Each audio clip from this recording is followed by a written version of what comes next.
And how important is mock test madam? Yes అండి, నేను ఇందాక ఎలాగైతే ప్రిపరేషన్ పరంగా చెప్పానో, preparation should be followed by mock test. మీరు అన్నట్టు ప్రిలిమ్స్ విషయంలో నేనేం చెప్తానంటే, you can believe in this number of 100.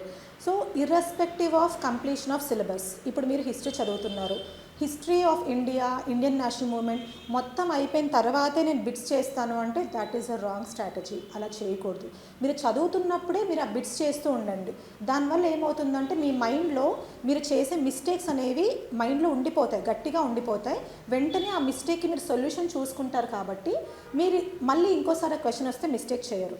So mock test play a very important role. ప్రిలిమ్స్లో నెంబర్ ఆఫ్ మాక్ టెస్ట్ ఇవ్వండి, అది లాస్ట్ వరకు పెట్టుకోకండి. ఫర్ ఎగ్జాంపుల్ ఇప్పుడు మనకు May 25th ఎగ్జామ్ ఉంటే నేను May 1st నుంచి మాక్ టెస్ట్ ఇస్తాను, ఒకేసారి మార్కెట్లో ఉన్న బుక్లెట్స్ అన్ని తీసుకొని నేను ఎక్స్క్లూజివ్లీ ప్రాక్టీస్ చేస్తూ ఉంటానంటే that is a wrong strategy.